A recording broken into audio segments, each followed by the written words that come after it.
Thank you, Nancy. That was lovely. Will you all pray with me?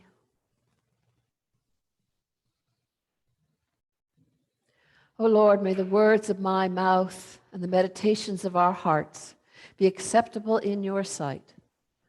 O Lord, our strength and our Redeemer. Amen.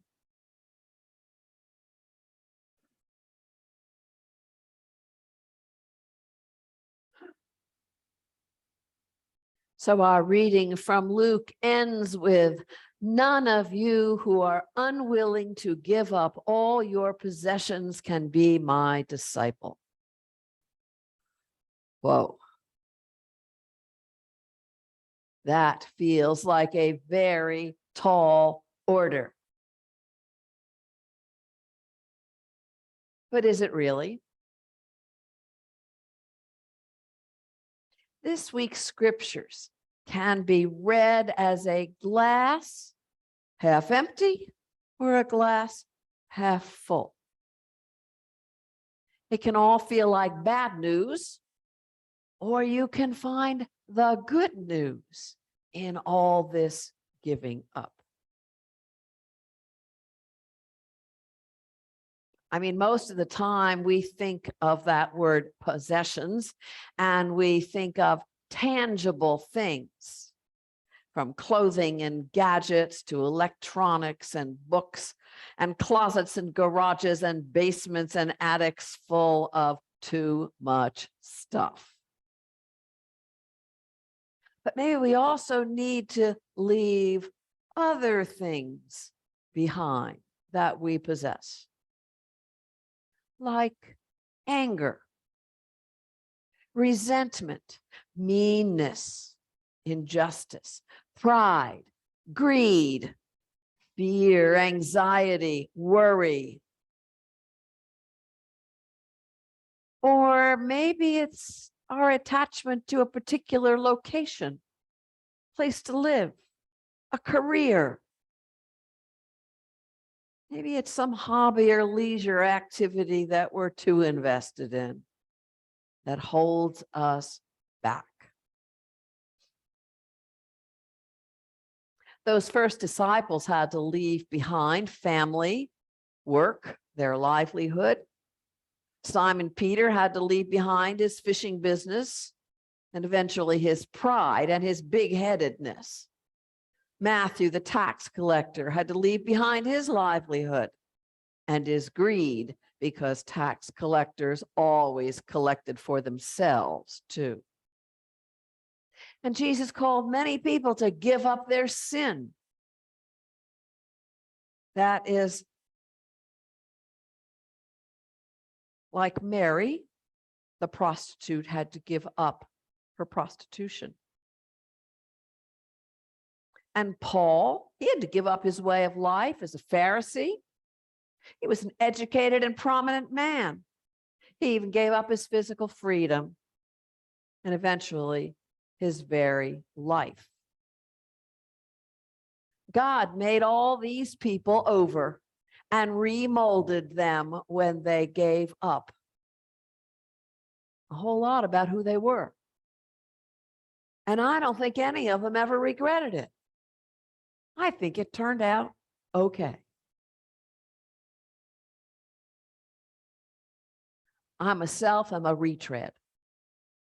That's what a gentleman I used to know used to call women like me retreads, because there were a lot of us around retreads.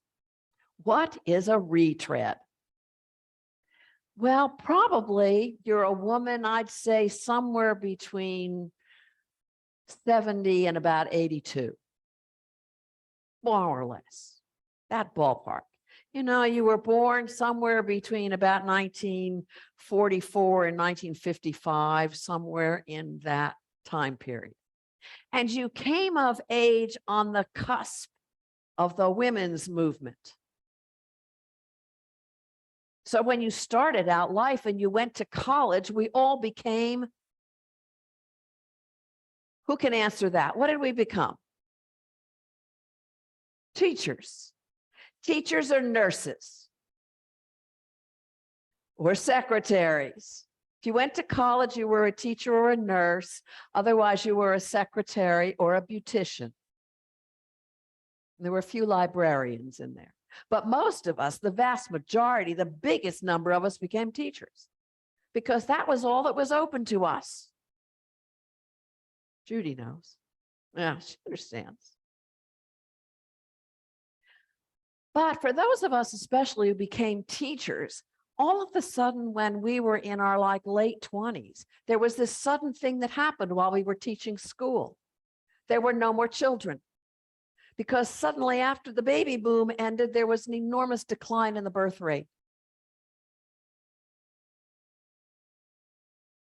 So in the late 1970s, there were more than 250,000 unemployed teachers in the United States.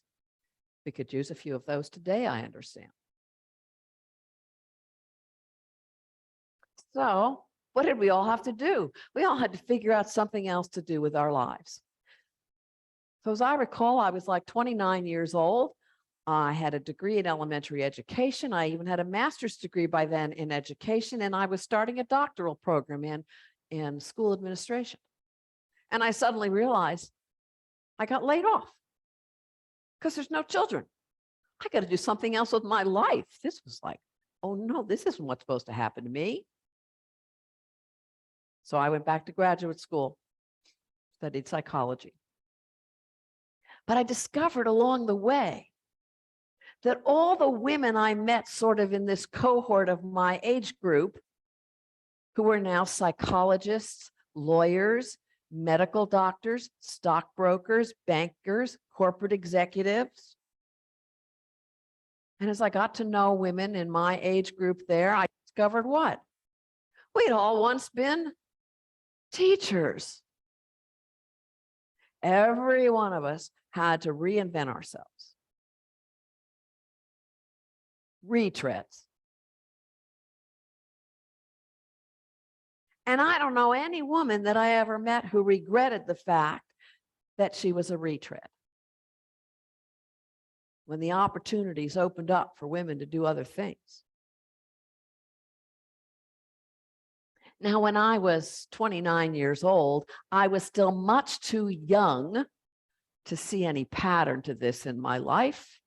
You know, it was like a horrible thing happened to me. I lost my job. I had to go back to school, start over. This felt kind of ugh.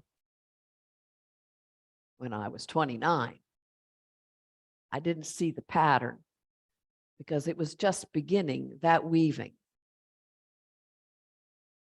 Sort of another image like pottery, that you can remake that clay and mold it in different ways. Start over. I know a little bit more about needlework. I used to do a lot of needlework till my eyes gave out on me.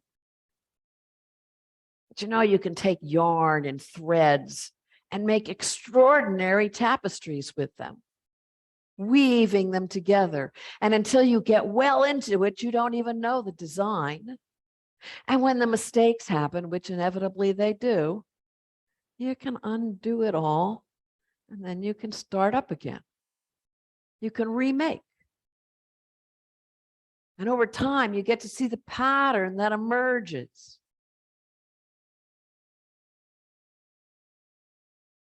I can now see, after my 7+ decades, the patterns that God put into my life and how God wove all those threads. How God knew, like the psalmist says, who I was when God made me.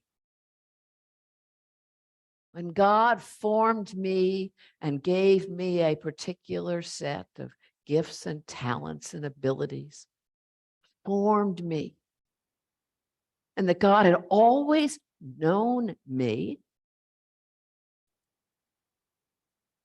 and therefore God could start to mold my life, even when I didn't know God was molding my life. God was using me.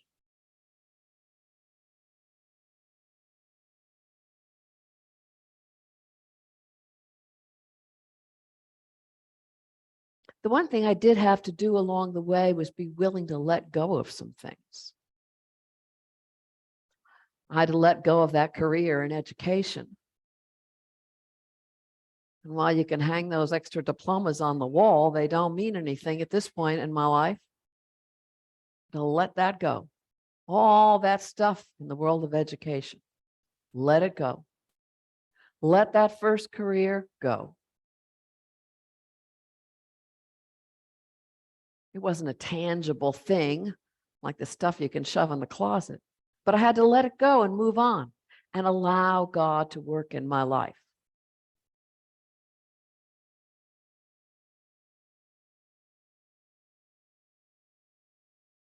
I can also see that God worked in my life when I have no doubt a few times that someone asked me to marry them and I said no. That part of who I am is the fact that God needed me to be on my own and not hook up with somebody else. That was the thing I had to let go of that piece, that wasn't going to happen in my life. I had to let go of the notion that I wanted to birth my own children because God had another plan. God had two kids who desperately needed the gifts that I had.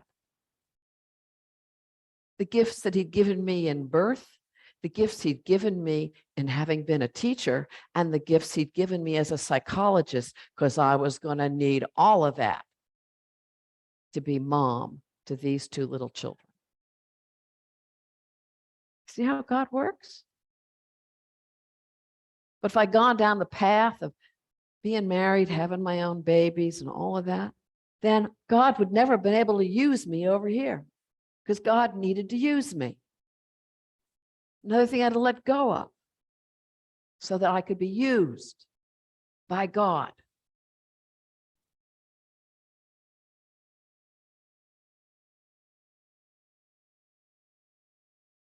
And then God wanted to use me in another place, in another whole career. Meant letting go of that world of psychology, letting go of my income, my job, all of it, let go. And God gave me the blessing of 3 extraordinary years at Yale Divinity School. What a gift. What an extraordinary gift those 3 years were. But I let go of all this other stuff so that I could do this piece over here, which was amazing. And one of the amazing things wasn't just the education in the classroom. It was meeting other midlife people, meeting a whole lot of retreads, hearing their stories, hearing how God had worked in their lives. And so a whole lot of us at age 50 ended up at Yale Divinity School. It was extraordinary because we let go of stuff in our lives. And sometimes the stuff we have to let go of is addictions, worry. Maybe we have to let go of a relationship that's no good for us.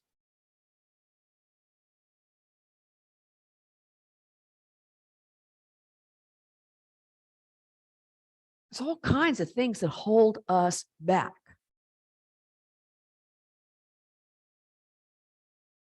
And I heard that from all those retreads when I got to Yale. Amazing stories. And then when it comes to possessions, well, I'll tell you, God had blessed me with a lovely home in Connecticut. It was another gift that God gave me in a kind of in-between time in my life. A wonderful gift. It was beautiful on a couple of acres of wooded land on the edge of a lovely, good-sized pond. And there was not another house on it, surrounded by woods. I loved it. During that time at Yale, I had a rowboat. I'd go out and sit in the middle of the little pond and just drift around and take my books and study. It was such a joy. And I loved New England. I wanted to stay in New England forever. I mean, and it's the seat of the UCC. I mean,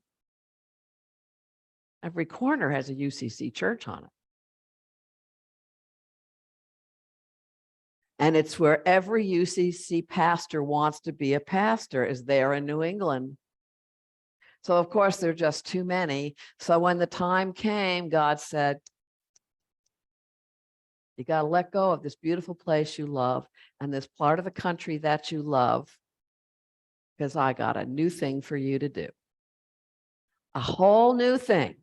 I'm going to remold you again. Not quite a retread, just moving you on. Let go. Let go and give this up. So I'm sending you to the prairie. I used to tell people I was going to Nebraska. They'd look at me and say, where's that? One of those places you fly over? Ed knows Nebraska. But again, so I went to this place that was totally different.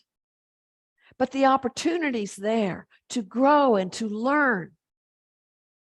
I can't imagine my life without the 20 years I spent there.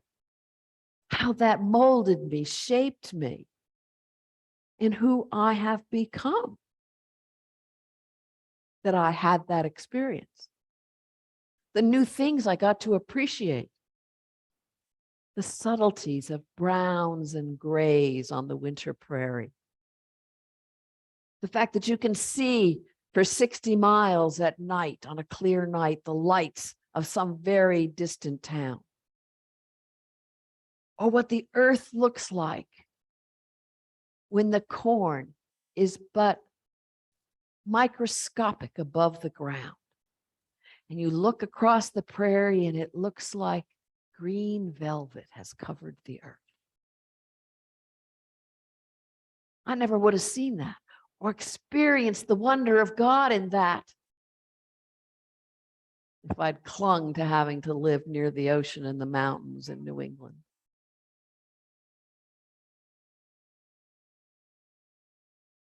Being able to give things up.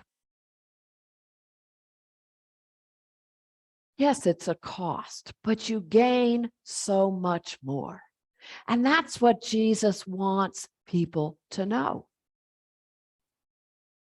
All that we give up to follow Jesus, to become his servant, to fight for justice, for freedom, to become part of love and mercy and kindness, we gain so much more than anything that we give up.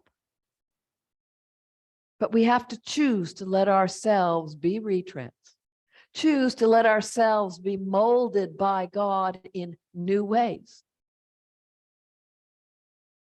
We have to be willing to make the choice. Say, yes, yes, God, mold me and use me. In the way that only you know best. Mold me and use me in the way you know is best. But we all have to choose. Like in the letter to Philemon, I wonder what he chose. Amen.